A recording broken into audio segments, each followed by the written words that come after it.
Hello friends, this is Olga, mature medical student from Ukraine, and this is my video about the information before the Putin's and Trump's meeting, and probably Zelensky will be there on Alaska.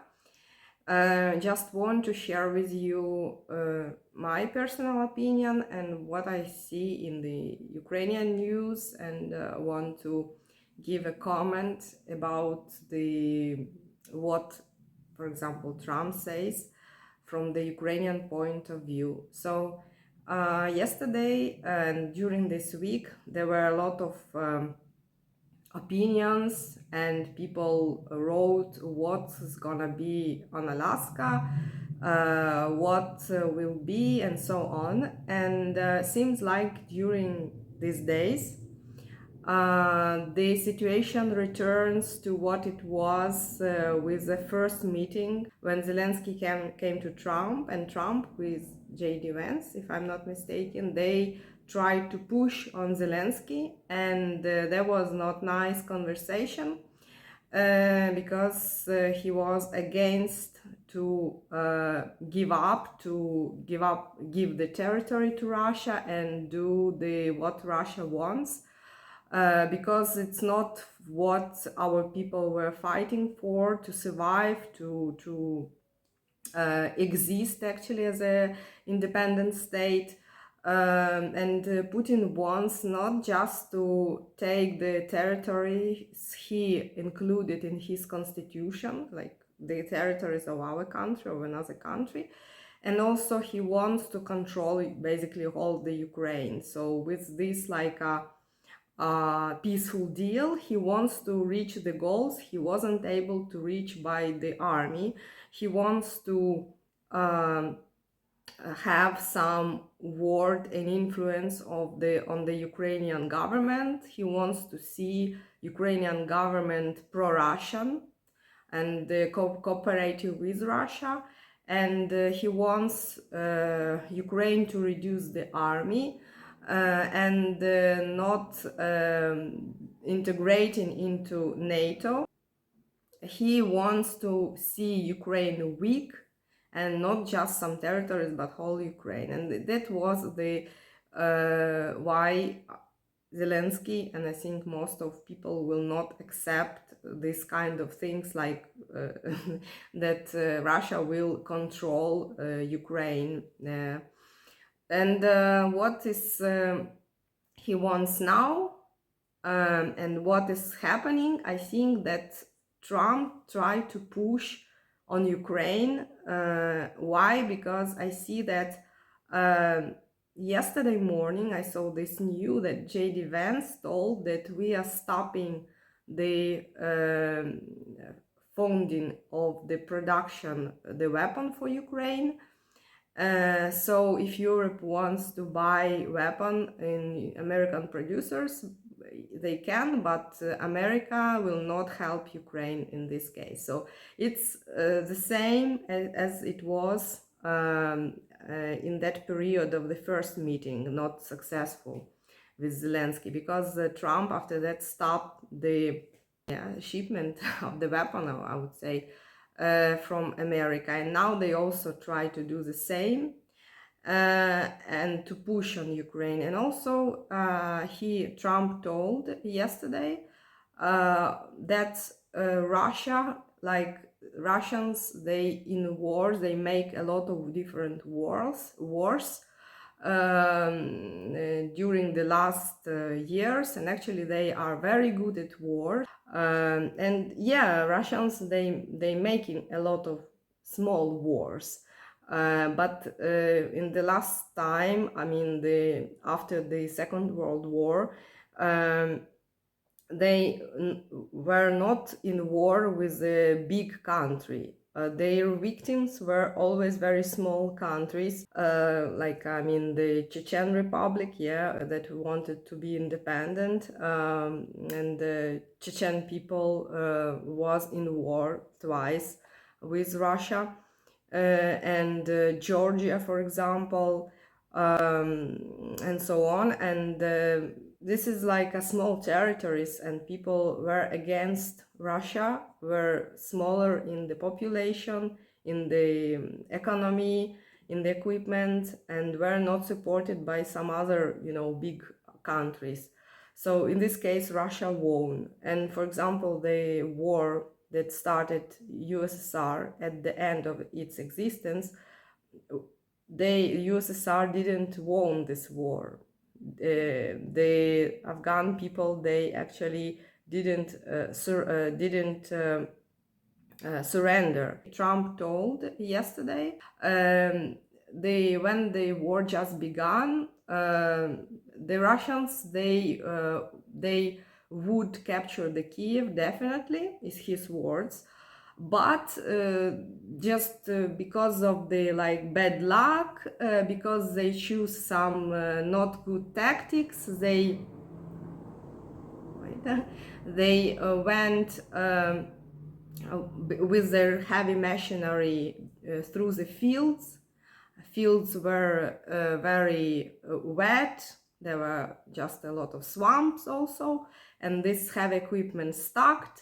And so just because of that, Kyiv wasn't captured and the capital wasn't captured, so Ukraine resisted. And it wasn't the success of or skillful actions of Ukrainian army, of Ukrainians. It was just like a bad luck of Russians. But actually Russians are cool at war and the Ukrainians are very weak. And I would say, I think that this is words, I would say directly, this is not true. It's completely not true. I would say that whole Ukrainians will agree with me, because I was in that period in the near Kyiv, basically almost in the city.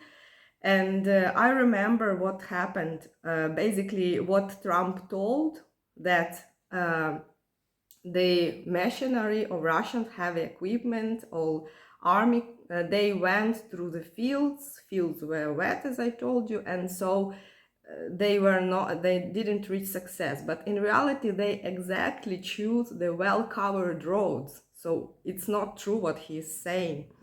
And Russians, they choose the well-covered roads. You may find this video how they moved their heavy machinery, heavy equipment by columns.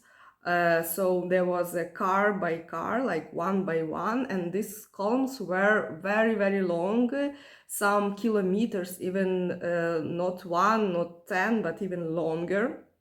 They entered inside of Ukraine and they were moving through the different roads up to Kyiv from the different directions, like a big metal worms. And and that's why, because there were a lot in the north, on the north from the Kyiv, on the border near Belarus, there are really a lot of swamps and a lot of wet forest. And also the soil is very generous, very rich, very dark. And if this soil mixes with water, it becomes like a very heavy glue, like a glue that you just stuck in this. And when the column were moving through the well-covered road, Ukrainian army chose a very simple and successful tactics. They destroyed just the first vehicle in the column, and it made column stop, of course. Then they destroyed some equipment in the middle of the column and at the end of the column. And we called it at that time like slicing the sausages, because the columns were like sausages. And of course, other machinery, other items, they wanted to escape, because the drones, the planes, Ukrainian planes, destroyed this column that stopped from the air.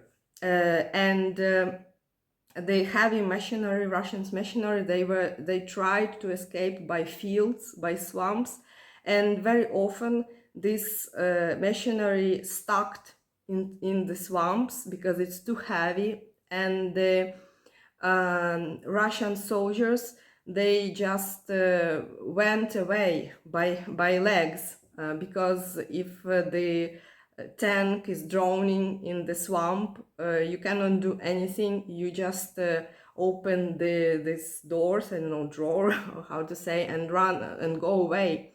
And these first days were a lot of tanks and armored cars, vehicles. Russians left like that in the fields, out of roads.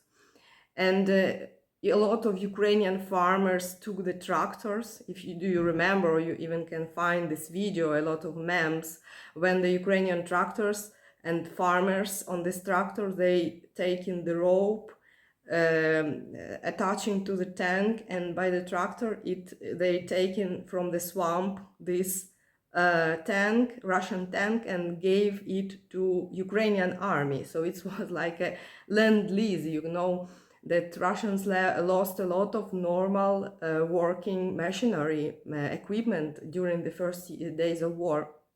Also, the soldiers that were escaping, the Russian soldiers, were escaping like this by legs. They were hunted by Ukrainians, not just an army, military units. They organized territorial defense by, for example, civilians on this, like some different city, village, town. They united in some civilian units with a weapon, and the army gave the weapon to the civilians. And even was the law on that period. I don't know how it works now or not, but I remember the first these months was even the law that there will be no any responsibility if civilian will kill Russian soldier, because it was an emergency. We had to protect our capital. And hunters, people who were good at strike ball, and any people who can have any knowledge as how to use the weapon, they just hunted Russian soldiers that were escaped from their machinery stuck in the fields. And also even the homeless people, they came to these territorial units of defense and asked to give them some thing to protect the Kyiv. Even criminals and homeless people, they were taking the Molotov cocktails and throwing into this equipment, into Russian soldiers. Yes, and also what I remember that in that period, the tactics of Ukrainian army near Kyiv, just at the beginning of the war, was to destroy the vehicles with the fuel. Because the tank, it also like a car, it needs fuel. If there is no fuel, tank cannot move and cannot be on that positions where he can execute the military tasks. If the vehicles is full of fuel in the column, for example, it explodes really with a big energy and damages the other machinery around. It was also a tactics of Ukrainian military forces to stop Russian army, and a lot of tanks, a lot of heavy equipment Russian just left on the near Kyiv because they were without the fuel. And Ukrainian soldiers and civilians saw these Russian tanks and told to the Ukrainian army to take these tanks. So a lot of Russian tanks were taken and were used by Ukrainian army just because of these tactics. I cannot say that Russians really were cool at war if they also didn't think about it. No, I just wanted to say and I forgot what. So in basically it was the national efforts to stop Russians, to do not let them to capture the Kyiv. And now when Trump says that Russians are so good at war, and it was just by chance that they didn't capture Kyiv. No, it wasn't by chance, because they choose very stupid, very first of all, the Putin chose the very stupid period where to start the war, just before the spring. And in Ukraine there are 4 seasons, and spring usually after winter. Usually there are a lot of snows, rains, so it's the time of swamps, and they choose this period to start the war, so which is very like bad mistake of Russians. If they are so good at war, why they did it? The second thing, they were sure that Ukrainians will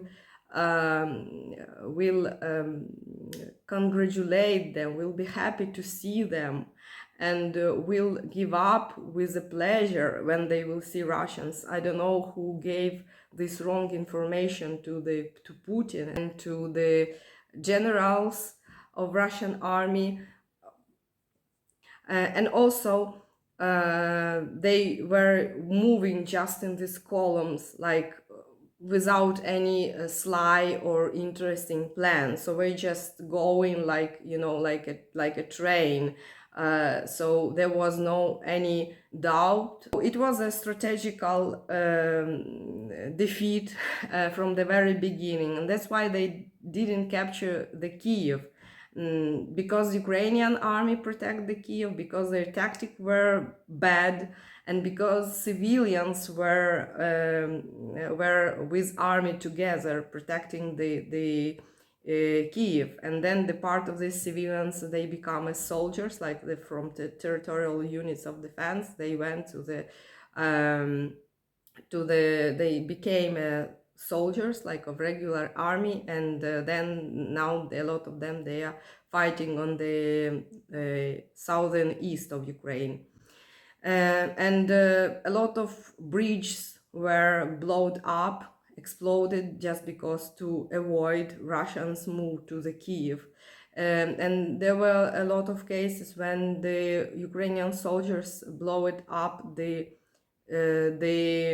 bridge with themselves, so they sacrificed their life because there were no time to to do the proper how to say, to set up the properly this TNT, this explosive material, and to do it very fastly. It was just to went on the bridge or near under the bridge with a lot of the explosive material and explode by together. It was so unbelievable level of resistance, and I just can't believe that Trump now says, like everyone is forgot about it, how it was, that Russians are so good at war. And also I can tell that after when Ukrainian army received enough weapon, they attacked and freed almost all the territory of Kharkiv region, and they freed the right bank of Kherson region. And the Russians were shocked that Ukrainians, they can beat Russians very easily.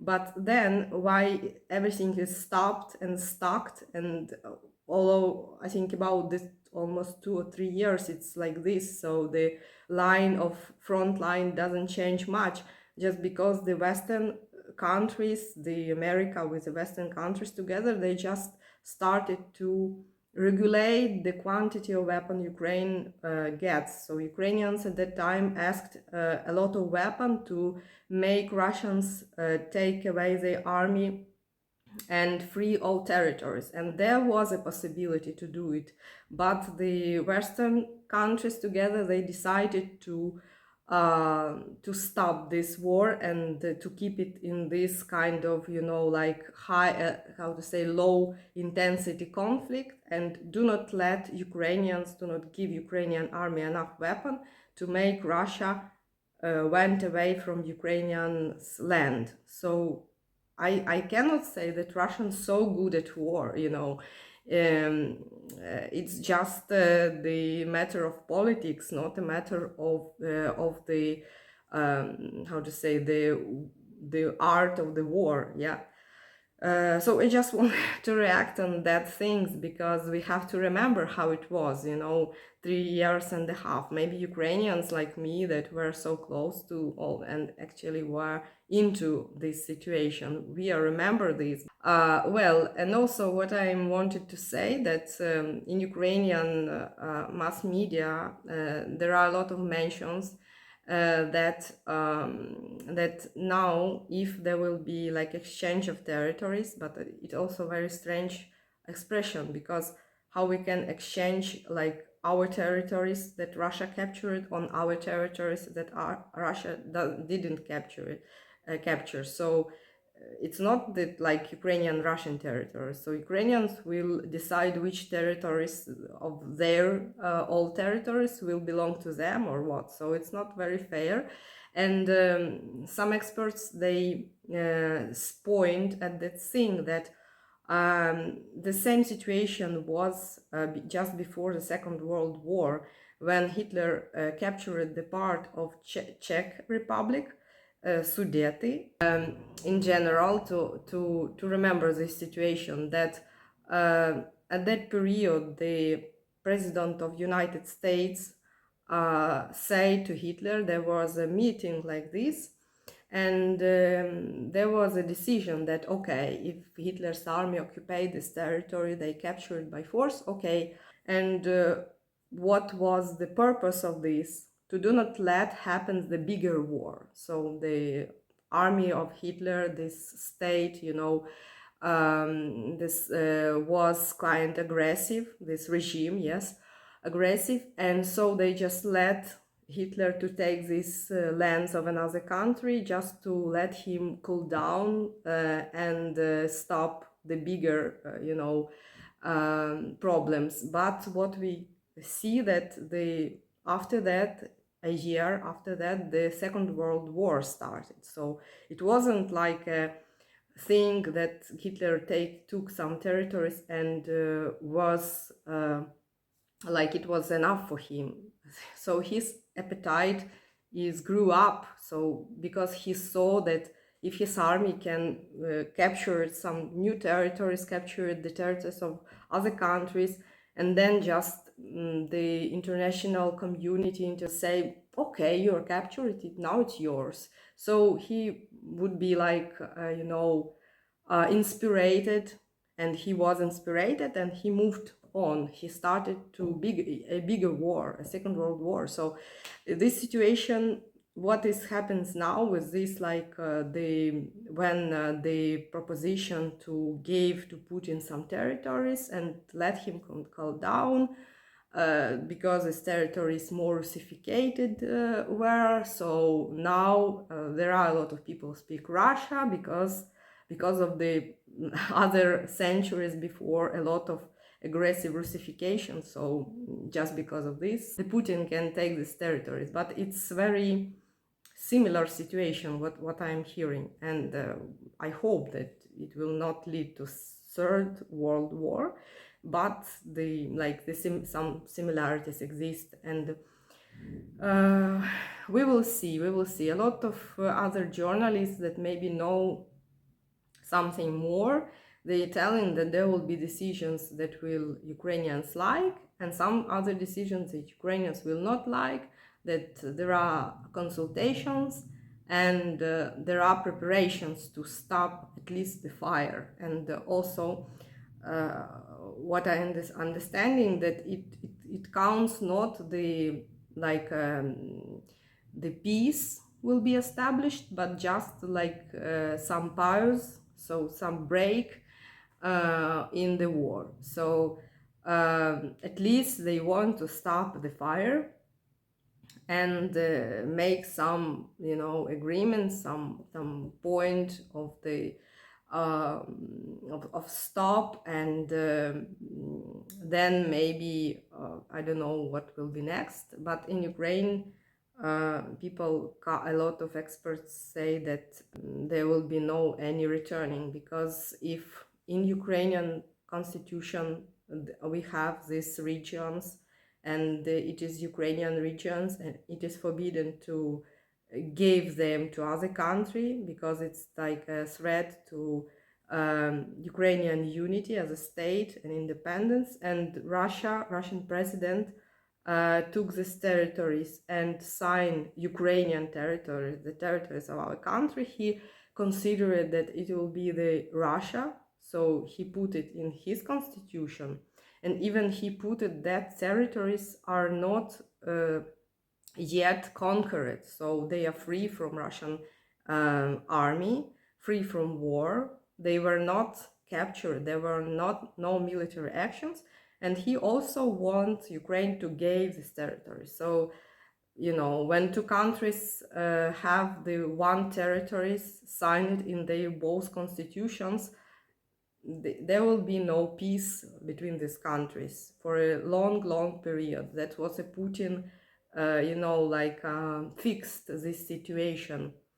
And even if the war, like fire, will be stopped or intensity of the fire will be reduced, the conflict between our countries will exist. Like in the political field, it will never be solved by the, you know, by the nearest future. That's what kind of things I understood, and what things I want to share with you.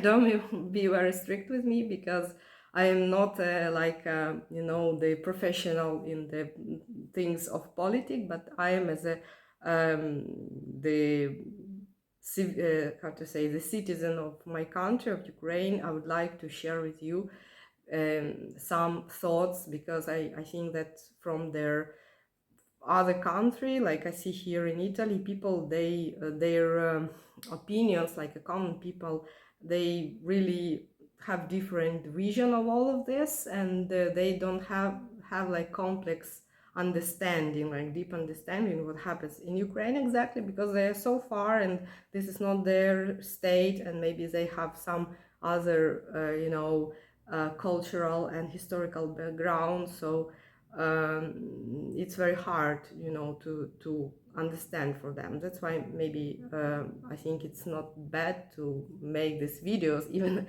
if I'm not an expert, but as a Ukrainian, I can explain something. Until the next time, bye.